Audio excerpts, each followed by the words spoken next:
Les festivités de téléfoot ont déjà commencé Ouais. à l'antenne. Et ça fait 2 week-ends qu'on voit plein de belles choses. Et on va pas s'arrêter là. Document diffusé dans le dernier numéro, c'est une vidéo dans laquelle Zinedine Zidane est en larmes en revoyant les plus belles images de sa carrière, ses buts, sa famille, son papa. Et on lui demande, pardon pour le pléonasme, si c'est émouvant. Ouais, ça l'est, ouais.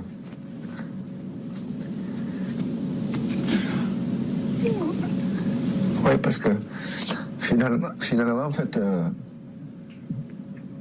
c'est juste, c'est les émotions, en fait. En fait, on s'aperçoit que les images, en fait, elles parlent. Enfin, c'est ma vie, quoi. Il pleure vraiment, Zinedine Zidane. Il ne vous a pas demandé de couper ses larmes? Les silences en radio, ils ont toujours un sens. Et je suis à la fois très touché et très embêté que vous les diffusiez, ces larmes, parce que il y avait beaucoup de pudeur dans cette interview.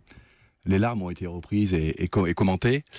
Moi, j'ai vécu un moment très particulier avec lui. C'est-à-dire qu'on est arrivé au Real, il était super content de nous voir. On lui a diffusé un film de 15 minutes sur sa vie.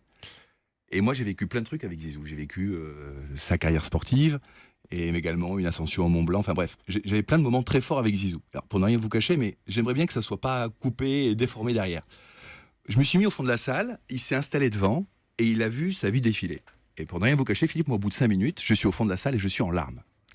Et je me dis, t'as 50 balais, tu vas interviewer Zizou et t'es en larmes. Christian, reprends-toi. Je savais qu'il y avait encore 7 minutes de film. Donc, je sèche mes larmes de crocodile en me disant, bah, écoute, sois digne, quoi. Je me reprends, c'est la fin du film. J'arrive devant Zinedine. Je l'avais pas vu, il était devant, donc je m'assieds à côté de lui. Et je lui dis, bah, merci Zizou de nous accueillir pour les 40 ans de téléfoot. Et là, il me regarde et il est en larmes. Et là, pendant 1 minute 30, on pleure tous les deux.